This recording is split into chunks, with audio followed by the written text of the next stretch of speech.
Cora, soy médico especialista en infectología y bueno, actualmente estamos trabajando como médicos asistentes por toda esta coyuntura en el área de emergencia, en el servicio de emergencia. En esta oportunidad vamos a hacer una exposición a cargo de, bueno, mi colega, la doctora Tapi y yo, de la antibiótico terapia y posteriormente en la neumonía asociada a ventilador mecánico. Bien.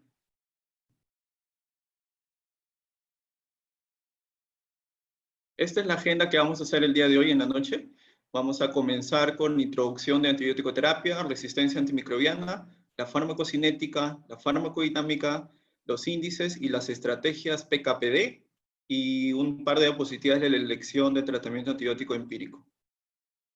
Bien, con respecto a la introducción, estas estrategias basadas en la farmacocinética y farmacodinámica son importantes para optimizar las dosis y las concentraciones terapéuticas adecuadas en el lugar de una infección X, por ejemplo, neumonía, infección urinaria, etcétera, por un tiempo suficiente y óptimo, ¿no?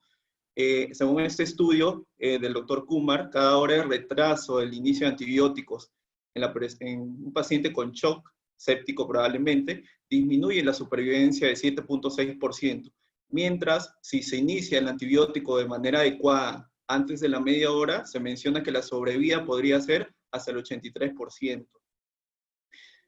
Comúnmente nosotros tenemos costumbre de dar tratamiento antibiótico en unas dosis estándar que todo el mundo conoce, pero últimamente se están viendo estudios que en pacientes críticos, que es lo que se ve en el área de la emergencia, las dosis comunes parecen ser insuficientes.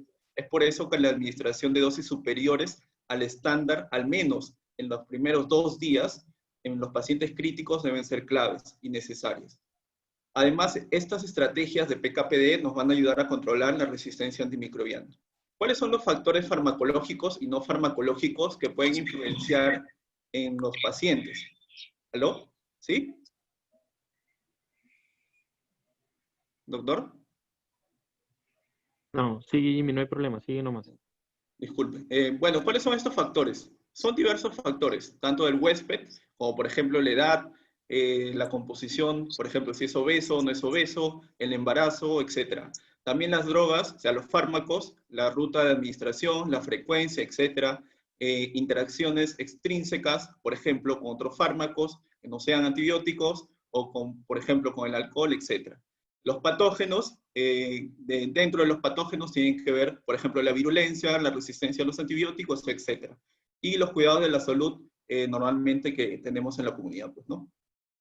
Nosotros comúnmente conocemos ese triángulo, que es el triángulo clásico, que nosotros podemos ver en estas enfermedades infecciosas, en el cual los vértices se ubican el huésped, en el otro el patógeno y en el otro el antibiótico.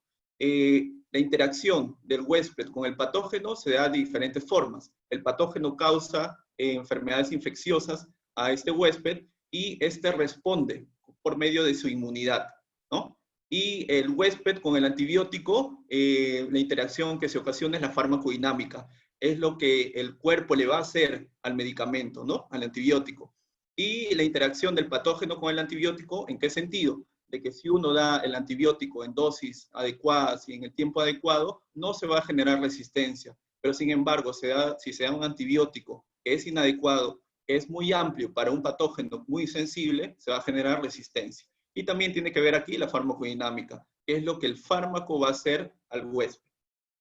Pero últimamente se está viendo que ya no es un triángulo, sino un pentágono. ¿Por qué? Porque se agregan dos situaciones, que son el ambiente y el colonizador.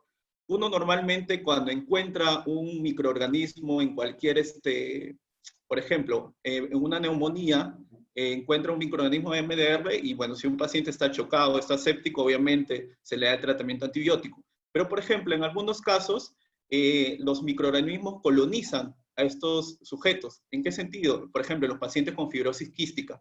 Ellos, por ejemplo, tienen la pseudomonas aeruginosa colonizada, pero sin embargo no causa enfermedad.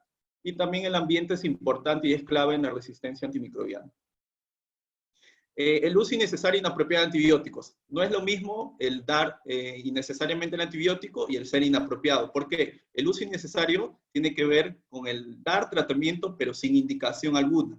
Y el inapropiado está indicado el antibiótico, pero no está adecuada la selección del antibiótico, la dosis del antibiótico y la duración. ¿Y esto por qué sucede? Muchas veces sucede, bueno, lo principal creo yo, es por el conocimiento. No hay un buen conocimiento acerca de la antibioticoterapia, ¿no?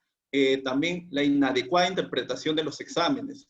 Los exámenes de laboratorio muchas veces a diversos colegas, por ejemplo, por tener un paciente con un PCR elevado, pero sin ningún signo ni síntoma de sepsis, por ejemplo, comienza un tratamiento antibiótico. O, por ejemplo, en leucocitosis, cuando podría ser esta pasada por otros factores.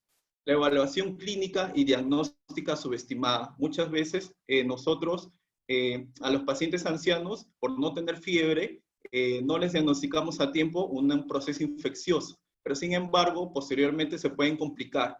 Y esto es clave para el uso racional de antibióticos en estos pacientes. También la no adherencia a guías terapéuticas. Lo que normalmente todo hospital debe tener son guías terapéuticas. Lamentablemente en nuestro servicio no contamos con estas guías terapéuticas y eso es clave para el uso adecuado y apropiado de los antibióticos. Y las exigencias de los pacientes, eso sobre todo para pacientes familiares pediátricos, ¿no? A veces que, bueno, van por ejemplo a los hospitales, que piensan que es una faringitis, por ejemplo, bacteriana, cuando no lo es, y por exigencia, tanto a los pacientes o los familiares, se les termina dando el antibiótico. Y bueno, también por el miedo legal. La resistencia antimicrobiana es una tragedia de los bienes comunes. ¿Por qué? Porque tiene que ver no solamente la parte hospitalaria, sino también tiene que ver la parte veterinaria. ¿Por qué? Porque, por ejemplo, en algunos animales se le administra colistina para poder que estos animales crezcan o tengan mayor masa muscular, por ejemplo. Al hacer esto con los animales crea resistencia antimicrobiana, porque en las heces de estos animales se elimina el microorganismo y el microorganismo obtiene la resistencia, por ejemplo, a la colistina. También tiene que ver el medio ambiente y también tiene que ver la industria farmacéutica, obviamente. Entonces, no solamente es el área del hospital, sino también el área de la veterinaria, el medio ambiente y la industria farmacéutica. ¿Por qué es importante la resistencia? Porque, por ejemplo, en este antibiótico Resist en Estados Unidos del 2019, nos menciona que, ¿qué cosa? Que hay diferentes amenazas urgentes. ¿Y cuáles son las principales? Por ejemplo, la Acinetobacter baumannii. Es la amenaza urgente más importante, al menos, por ejemplo, en nuestra emergencia. Porque la mayoría de los pacientes en UCI, o en UCI en este caso, en estos tiempos, tienen estos microorganismos. Y es una amenaza urgente, según la CDC de Estados Unidos. Y la otra que nosotros tenemos son las enterobacterias resistentes a carbapenem, que también es otra amenaza urgente que hay que solucionar tanto en nuestro hospital como en otros servicios de salud. Las amenazas serias son diversas, pero la que, por ejemplo, nos compete a nosotros es la Pseudomonas aeruginosa MDR. Es un microorganismo muy resistente que si nosotros hacemos presión de selección con diversos antibióticos, podemos crear estas cepas mutantes. Otro de los microorganismos que es importante es el MRSA, ¿no? El Staphylococcus aureus meticilino resistente, y los otros son las enterobacterias productoras de beta-lactamasas de espectro extendido. Bastante pacientes con enfermedades, comorbilidades, hospitalizaciones anteriores, etcétera, presentan estas infecciones por estos microorganismos. Bien, ya dando una introducción a esta parte de los antibióticos, debemos de tener dos conceptos claves, bacteriostático y bactericida. Comúnmente nosotros sabemos que los bactericidas, los fármacos bactericidas son los beta-lactámicos, los glicolipopéptidos, etc. Y los bacteriostáticos, macrólidos, tetraciclinas, etc. Comúnmente nosotros lo podemos dividir. Todos aquellos antibióticos que tengan mecanismo de acción por fuera de la membrana y pared celular son bactericidas. Y los que están dentro, bacteriostáticos. Esa es una definición común. Ahora, ¿qué hay de la eficacia? Uno normalmente, bueno, antes se mencionaba que los bactericidas eran más eficaces que los bacteriostáticos, pero esto ya no es así. Ese es un estudio publicado en la ITSA donde menciona este mito de la estática versus el SIDA, ¿no? O sea, los medicamentos bacteriostáticos versus bactericidas. Fue una revisión sistemática donde, ¿qué vieron? Que todos los datos disponibles de estos ensayos clínicos no demuestran una superioridad intrínseca de estos fármacos bactericidas en comparación de los bacteriostáticos. Entonces, esto es un mito. Bien, comencemos con la farmacocinética. ¿Qué es la farmacocinética? El movimiento del medicamento a través del cuerpo humano, ¿no? Lo que sucede con el medicamento, con el fármaco en el cuerpo humano, ¿no? Ese es el triángulo de interacción que les comenté. ¿Y cuáles son los pasos de la farmacocinética? Son diferentes. El primero de ellos es absorción, seguido por la distribución, metabolismo y excreción. Estos pasos de la farmacocinética son claves y son importantes tenerlos en cuenta. ¿Por qué? Porque en pacientes especialmente críticos, según cómo estén estos pacientes y según las características de estos, cada uno de estos pasos se va a modificar. Comencemos con la absorción. Es la proporción y la cantidad del fármaco que abandona el sitio de administración e ingresa a la circulación. Y de aquí se deriva el término de biodisponibilidad. La biodisponibilidad es el porcentaje de la dosis del fármaco administrado que alcanza la circulación sanguínea. ¿Cómo se va a cuantificar esto? Se cuantifica con el área bajo la curva de concentración versus tiempo. Más adelante les voy a enseñar la gráfica. Y bueno, obviamente todo medicamento administrado de forma endovenosa, su biodisponibilidad va a ser 100%. ¿Cuáles son estos fármacos con excelente biodisponibilidad? Los beta-lactámicos, por ejemplo, la amoxicilina, también tenemos a las quinolonas, etc. Los que tienen buena biodisponibilidad, bueno, aparte de los beta-lactámicos, por ejemplo, las cefalosporinas, macrólidos, etc. ¿Por qué mencioné que según los pacientes críticos tiene que ver mucho en la modificación de cada uno de estos pasos? ¿Por qué? Porque la biodisponibilidad se va a alterar de diferentes formas, con aquellos factores que tienen que ver con el antibiótico y con aquellos factores que tienen que ver con el paciente. Con el antibiótico, como por ejemplo, por el tamaño de la partícula. A mayor tamaño de la partícula, sabemos que hay menor probabilidad de que pase las membranas, ¿no? La liposolubilidad. A mayor liposolubilidad, mayor facilidad de que pase el medicamento, por ende mayor biodisponibilidad. Y así con la constante de ionización y la de disociación. Y las inherentes al paciente, ¿cuáles son? El uso de vasopresores. Pacientes críticos con uso de vasopresores, las alteraciones de vaciamiento gástrico, el pH, etcétera, van a modificar la biodisponibilidad. Ese es un cuadro, resumen, donde se menciona cuál es la biodisponibilidad oral promedio de cada medicamento. Donde cada uno de ellos, nosotros sabemos que muchas veces los antibióticos se administran con alimentos, sin alimentos o independientemente sea de estas dos causas. ¿Por qué? Porque tanto con los alimentos algunos van a ayudar o mejorar la absorción y otros van a disminuirla. Por ejemplo, ¿qué medicamentos, qué antibióticos deben tomarse con el estómago vacío? La amoxicilina ácido clavulánico, la cefalexina, la ciprofloxacina, etc. ¿Quiénes deben tomarse con los alimentos? La nitrofurantoína. Y algunas observaciones, por ejemplo, la ciprofloxacina no se debe administrar con calcio, con magnesio, etc. La claritromicina no se debe aumentar, no se debe dar con omeprazol porque la absorción aumenta. Y por ejemplo, en el metronidazol disminuye la absorción de este antibiótico. Y por ejemplo, un caso especial, la fosfomicina, ¿por qué antes de dormir? Porque lo que uno quiere es que la fosfomicina se quede en vejiga. Y como esto se prefiere que se tome en la noche, después al siguiente día va a haber un periodo de 12 horas más o menos que la fosfomicina va a actuar, ¿no? Por eso estas observaciones de cada uno de ellos con respecto a la biodisponibilidad es muy importante. El siguiente paso es la distribución. La distribución que nos define es la relación que existe entre el medicamento y su concentración sérica después de la administración. Se divide en los antibióticos en dos tipos, ya sean hidrofílicos o lipofílicos. ¿Y qué determina que sean cada uno de estos grupos? El volumen de distribución. El volumen de distribución de punto de corte es de 0.65 litros por kilo. Si son menores a estos van a ser hidrofílicos y mayores lipofílicos, ¿no? ¿Qué sucede en los pacientes críticos? Normalmente en los pacientes críticos hay un alto volumen de distribución. ¿Por qué? Porque hay una reanimación hídrica vigorosa, hay terceros espacios, se presentan alteraciones en la permeabilidad capilar y disminución de las proteínas transportadoras. Por ende, con los fármacos hidrofílicos, al normalmente ser en pacientes no críticos un volumen de distribución menor a este valor, cuando tengamos esos pacientes críticos va a haber un alto volumen de distribución. Y en los lipofílicos, el volumen de distribución prácticamente va a ser igual, no va a cambiar, ¿no? ¿Y cuáles son los medicamentos hidrofílicos y lipofílicos? Bueno, los hidrofílicos son los beta-lactámicos, penicilina, cefalosporinas, carbapenem, etc., glucopéptidos, vancomicina y aminoglicósidos. Y los lipofílicos, macrólidos, tetraciclinas, etc. ¿Cuáles son las diferencias de estos fármacos, de hidrofílicos y lipofílicos? Que la eliminación de los hidrofílicos mayormente va a ser renal, y de los lipofílicos mayormente va a ser hepático, ¿no? Esta es una de las diferencias.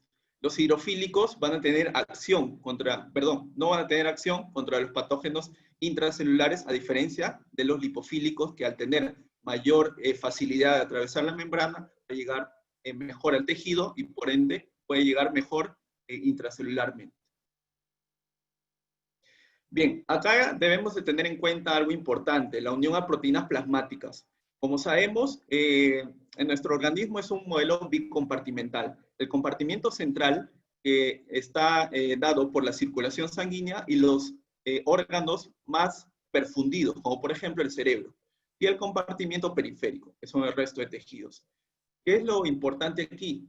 Que, por ejemplo, si un paciente tiene hipoalbuminemia, al tener hipoalbuminemia va a haber mayor cantidad de fármaco libre. Por ende, la distribución al intersticio celular va a ser mayor y las concentraciones séricas van a ser menores. Por lo tanto, al disminuir las concentraciones séricas, va a haber una menor acción. ¿Cuáles son los fármacos con mayor unión a proteínas? Normalmente nosotros sabemos que son 4. Uno de ellos es la ceftriaxona, el otro el ertapenem, la oxacilina y la daptomicina. ¿Por qué es importante esto? Por ejemplo, acá tenemos un estudio del doctor Otto Sussman, en la cual nos evidencia la asociación entre hipoalbuminemia y la mortalidad de los pacientes que fueron tratados con ertapenem versus el tratamiento con otros carbapenémicos como imipenem y meropenem. Este fue un estudio de cohorte prospectivo. ¿Y qué evidenciaron? Que la hipoalbuminemia se asoció con mayor mortalidad en los sujetos que recibieron ertapenem como tratamiento, comparados con los sujetos que recibieron imipenem y meropenem. ¿Y cuál fue el punto de corte que ellos determinaron? Fue de 2.5, como se puede ver en la gráfica. La probabilidad de mortalidad en el eje X y en el eje Y, en el eje Y de la mortalidad en el X de la albúmina sérica, se puede ver que a mayor hipoalbuminemia, o sea, menor concentración de albúmina, mayor probabilidad de mortalidad con el ertapenem. Por ende, ¿qué es lo que se debe hacer? ¿O cuál sería la solución?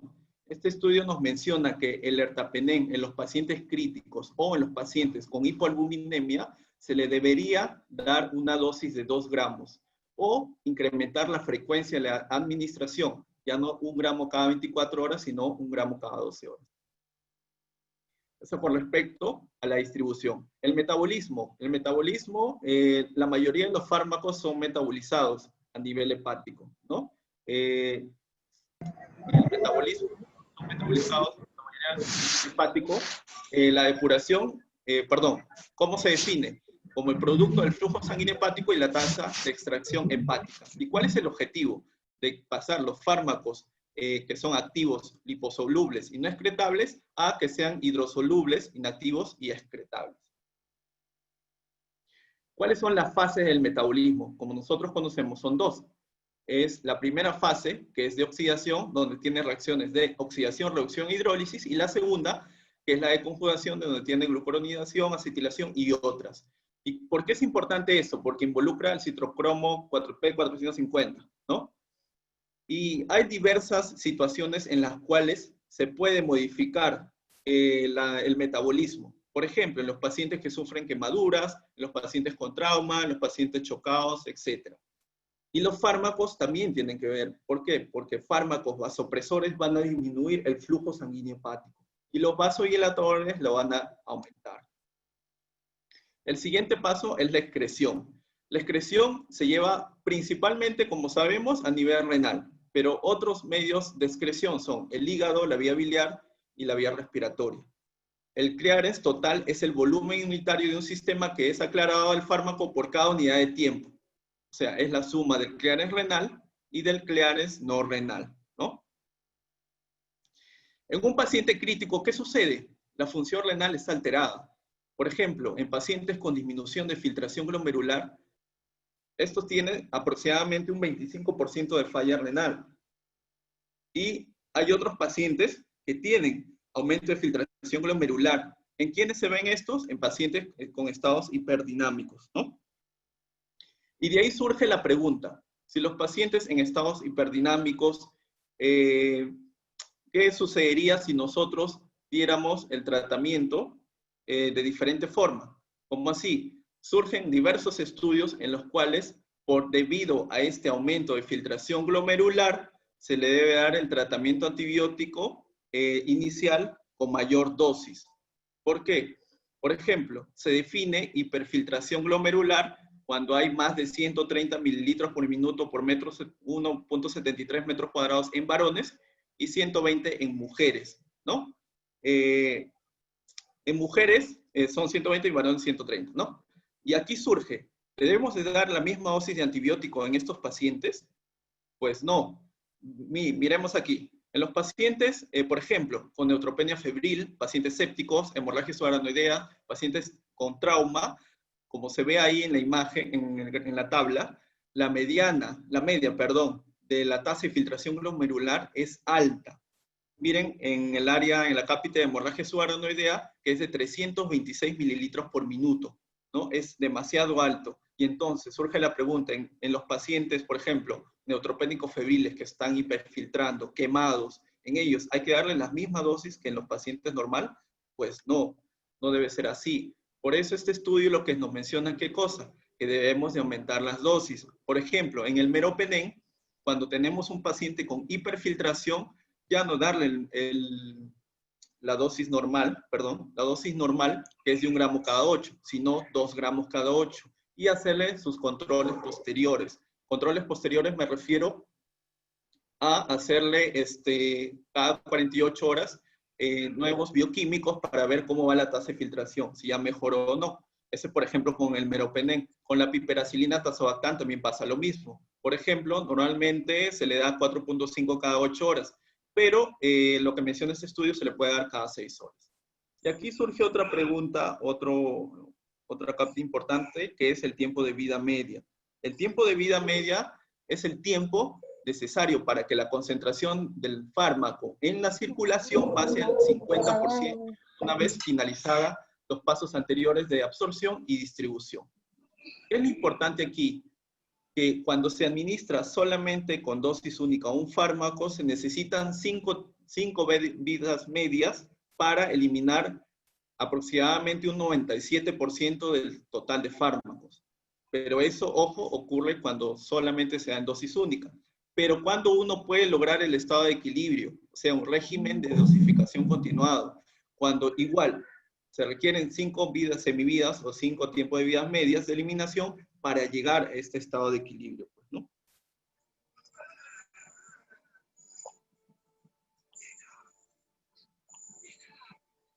Bien, en conclusión, ¿cuáles son los parámetros farmacocinéticos? Son 3. La concentración máxima, el tiempo de vida media y el área bajo la curva, el AUC. La farmacodinámica es lo que un fármaco ejerce sobre el cuerpo, sobre el hospedero, ¿no? Es el parámetro utilizado más frecuentemente y el más importante, el PKPD. ¿Y qué parámetros o índices o concentraciones debemos de tener en cuenta en la farmacodinámica? Son 2. El MIC, que es la concentración inhibitoria mínima, que es la concentración mínima de un antibiótico que se requiere para inhibir el crecimiento de un microorganismo en aproximadamente el 90%. Y la concentración bactericida máxima es la concentración mínima de un antibiótico que causa la muerte del 99% de la... No, como le digo, dependiendo de la anestesia en realidad. ¿Cómo se clasifican los antibióticos? En 2 Dependiendo de la tipos, anestesia. según Porque, el PD, la farmacodinámica. Tiempo dependiente y concentración dependiente. Tiempo dependiente, ¿qué nos quiere decir? Que la eficacia se da por el tiempo que se presente el antibiótico encima de la concentración inhibitoria mínima. Por lo tanto, a mayor tiempo de exposición del antibiótico por encima del MIC, mayor eficacia. ¿Y hasta cuánto máximo yo puedo lograr esta eficacia? Hasta máximo 4 veces la MIC. ¿Por qué es importante esto? Porque a diferencia de los fármacos concentración dependiente, son 10 veces. ¿Y cuáles medicamentos son tiempo dependientes? Betalactámicos, macrólidos y oxalidinonas. Y los medicamentos concentración dependiente, la eficacia va a ser por la concentración encima de la MIC. A mayor concentración de antibiótico por sobre la MIC, mayor efectividad, diferente de los fármacos tiempo dependientes. Estos deben alcanzar una concentración mínimo 10 veces sobre la MIC. Esa es la diferencia que les mencioné. Mínimo se debe alcanzar 10 veces. ¿Y qué medicamentos son? Aminoglicósidos, fluoroquinolonas y metronidazol. Aquí podemos ver en la gráfica. La gráfica se ve que los fármacos que son tiempo dependiente, a mayor tiempo sobre la MIC, mejor eficacia. ¿Y hasta cuánto va a ser la eficacia bactericida? Máximo 4 veces la MIC. Más allá no va a haber una eficacia. ¿Por qué? Porque estos fármacos no son concentración dependiente. En cambio, los fármacos que sí son concentración dependiente precisan mínimo 10 veces sobre la MIC para poder lograr una eficacia.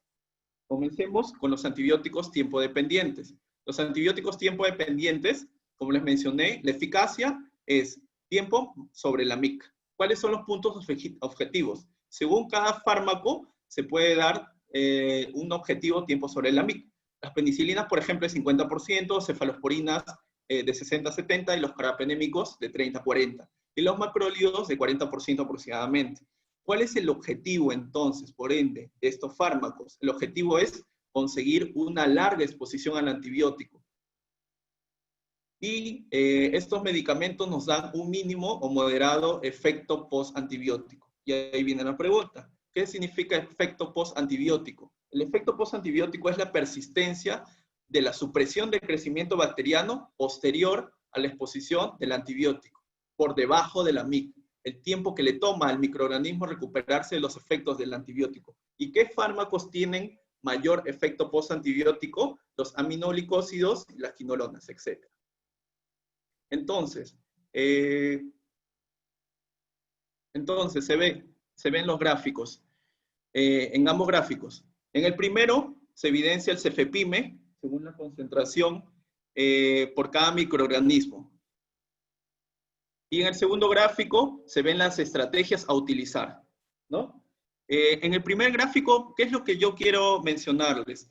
Que el MIC, por ejemplo, para Pseudomonas aeruginosa, que normalmente nosotros encontramos en la emergencia, es de 8. No he visto ninguna Pseudomonas aeruginosa MDR que tenga MIC menos de 8.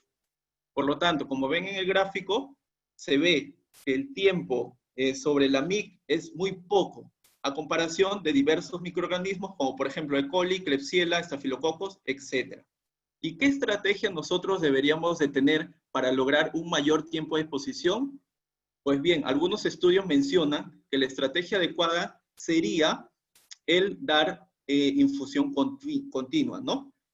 Infusión continua en 24 horas. Esa sería la estrategia adecuada. ¿Por qué? Porque con eso nos aseguraría que las 24 horas de todo ese tiempo, el microorganismo esté por encima sobre la MIC, por encima de la concentración mínima inhibitoria. Y la indicación de aumentar la dosis no sería la estrategia ideal. ¿Por qué? Porque el aumentar la dosis, igual, el dar la infusión normal, común y corriente, por ejemplo, cefepime, que es en media hora, no nos va a dar el mismo tiempo de concentración que dar la infusión continua. Es así que surgen diversos estudios. Por ejemplo, esta es una revisión sistemática donde evalúa los resultados de las estrategias, de las diferentes estrategias de la dosificación del cefepime. ¿Cuál fue el objetivo de esta revisión sistemática? Comparar las infusiones tradicionales en media hora, ¿no? Versus las infusiones continuas, que son en 24 horas, o intermitentes prolongadas, que quiere decir en 3 horas. ¿Y qué resultados clínicos se evidenciaron en esta revisión? La mortalidad, la duración de la estancia hospitalaria, la curación clínica y los eventos adversos. Ese es el cuadro de los diferentes estudios. Fue realizado por la doctora Sara Burgers, en la cual nos mostró 2 estudios en esta revisión sistemática y los más importantes fueron estos. ¿Por qué? Porque como se ve en la figura en el círculo rojo, el estudio de George, que fue un estudio prospectivo, ellos tuvieron pacientes en la UCI con neumonía o bacteriemia por gram negativo. Y ellos compararon la infusión tradicional de 2 gramos cada 12 horas de 30 minutos versus la infusión prolongada de 2 gramos cada 12 horas por 12 horas de infusión continua en cada dosis. ¿Qué resultados clínicos, por ejemplo, en este estudio quisieron evaluar? La remisión completa de los síntomas, la duración de la estancia en la UCI y la duración del tiempo de ventilación mecánica. ¿Qué se evidenció en el resultado clínico? Que si bien es cierto no hubo una diferencia significativa con respecto al tiempo, a la curación clínica, al tiempo, pero sí hubo una diferencia mínima. ¿Por qué digo mínima? Porque es importante la diferencia de los días. No es lo mismo tener un paciente 25 días que 22 días. ¿Por qué? Porque basta que un paciente esté un día en la UCI, genera gastos inalcanzables, ¿no? Es por eso que es importante esto. Evidenció que los pacientes con infusión prolongada tuvieron menor día de hospitalización y menor tiempo de ventilación mecánica a comparación de los pacientes que les dieron infusión tradicional de 30 minutos. La cura microbiológica, igual, no fue significativa, pero sí sí hubo una diferencia, ¿no? Y otro estudio que me pareció importante fue el del Dr. Bauer, que fue un estudio de corte retrospectivo en la cual compararon 2 gramos de meropenem cada 8 horas por 30 minutos versus 2 gramos en 4 horas. Y los resultados que ellos quisieron ver fue igual, la media de los días de la hospitalización en la UCI y la duración de los días de ventilación mecánica. Como se puede ver, igual no hubo una diferencia significativa en estos, pero en lo que sí hubo una diferencia significativa fue en la mortalidad. En los pacientes que usaron infusión tradicional de 30 minutos, tuvo una mortalidad del 20% a comparación de los que usaron infusión prolongada de 4 horas, que fue del 3%. Es por eso que como conclusión, esta revisión sistemática nos menciona que hay un mejor logro en los parámetros farmacodinámicos de todos estos estudios. Sin embargo, en diversos estudios, el efecto de los resultados no puede ser concluyente, pues, ¿no? El siguiente aspecto son los antibióticos concentración dependiente. La concentración dependiente, como les había mencionado, tiene que ver acerca de la concentración máxima que logran alcanzar al administrar el fármaco por encima de la MIC, ¿no? Aquí no tiene nada que ver el tiempo. Estos medicamentos son aminoglucósido, fluoroquinolonas y, por ejemplo, atomicina. Como estos medicamentos se puede ver la eficacia. Como les mencioné, la concentración máxima sobre la MIC y también el AUC, que es el área bajo la curva, sobre la MIC. Los puntos objetivos, bueno, se pueden ver en el cuadro, pero ¿cuál es el objetivo, por lo tanto, fundamental de estos antibióticos? El dar las dosis altas para lograr una concentración máxima. Y por ende, estos medicamentos van a tener un EPA prolongado. Y el otro grupo de antibióticos es antibióticos concentración independiente, pero tiempo dependiente. ¿Qué quiere decir? Que estos medicamentos va a ser independientemente de la concentración, pero lo que interesa aquí es el área bajo la curva sobre la MIC. ¿Qué quiere decir? El tiempo que está expuesto el medicamento en el organismo por encima de la concentración mínima inhibitoria. Igual acá se evidencian puntos objetivos, ¿no? ¿Cuál es el objetivo? Optimizar las dosis de la vancomicina, por ejemplo, que es el medicamento clave. Y estos también logran un EPA prolongado. Bien, vayámonos con este estudio, que es la vancomicina. La vancomicina es un medicamento con el parámetro farmacodinámico mencionado, en la cual en este estudio se puede ver cuál es la dosis de carga que uno debe tener para poder lograr la concentración máxima y por ende llegar a la concentración ideal. Que normalmente, antes, porque ahora hay una guía que salió este año, nos decía que las concentraciones séricas valles deberían ser de 15 a 20. Está leyendo. O de 20 a 25. Partidos antiguos. Okay. ¿No?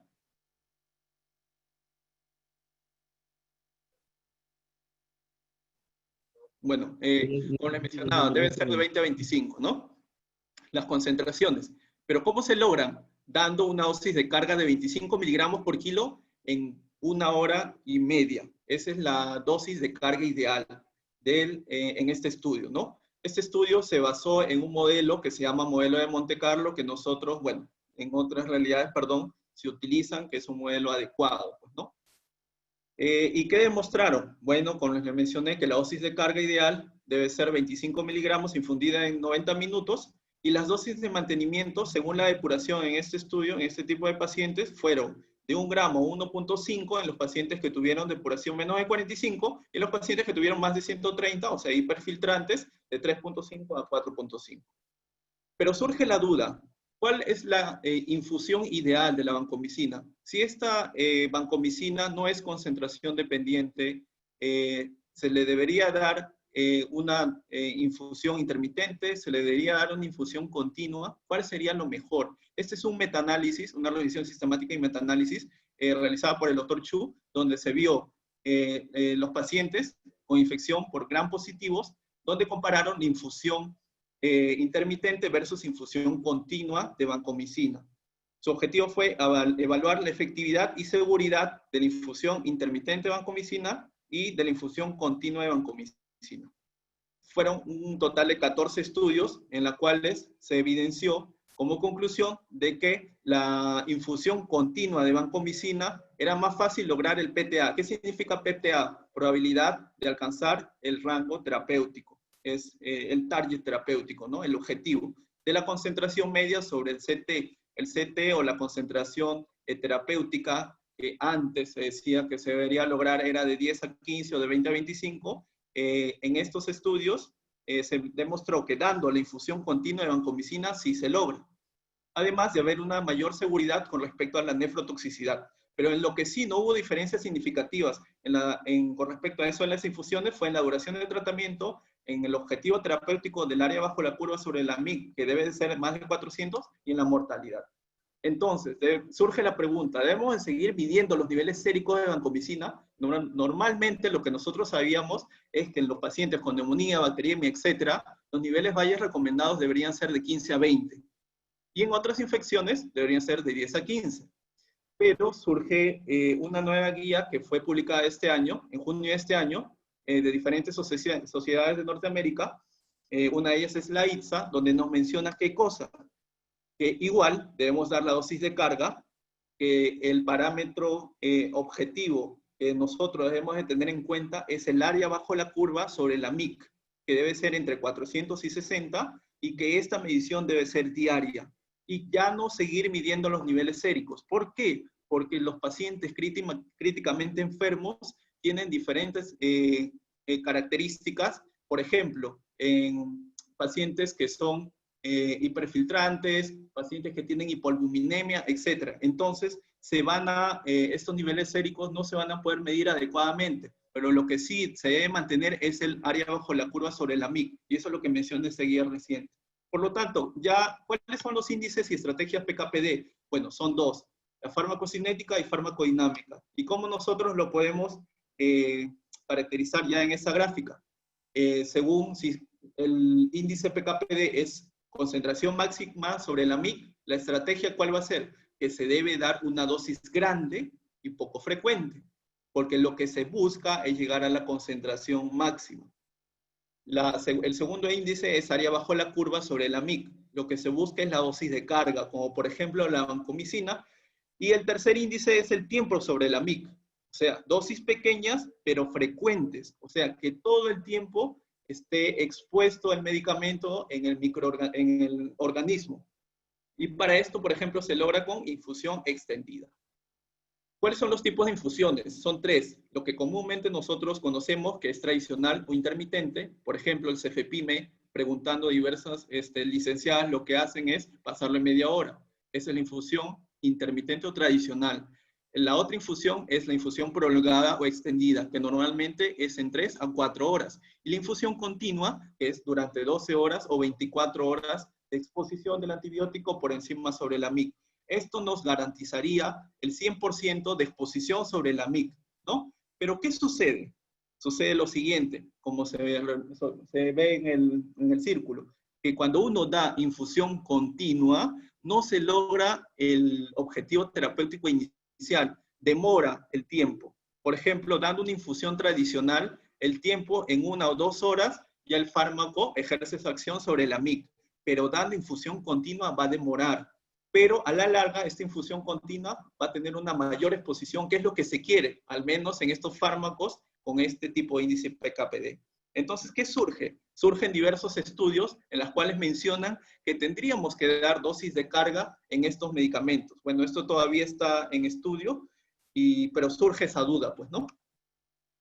Entonces, después de esto, nosotros nos hacemos la pregunta, ¿no? ¿Son todos los betalactámicos estables en una infusión continua? O sea, yo puedo dar meropenem, cefepime, oxacilina, etcétera, estos medicamentos en infusión continua. Pues no. Si bien es cierto, el cefepime sí se ha probado que dando infusión continua de 12 a 24 horas llega a su eficacia, o sea, su target terapéutico. Igualmente con la oxacilina, con microorganismos, obviamente meticilinos sensibles, pero esto no sucede con el meropenem. ¿Por qué? Porque en los insertos de este medicamento, lo que mencionan es que la estabilidad del meropenem, al menos en los genéricos, es de 3 horas. Entonces, yo no puedo darle meropenem, por ejemplo, en infusión continua. ¿Por qué? Porque a las 3 horas se va a desnaturalizar, porque no hay una buena estabilidad. Por ende, no todos los betalactámicos son estables. Y ahí surge la duda, ¿no?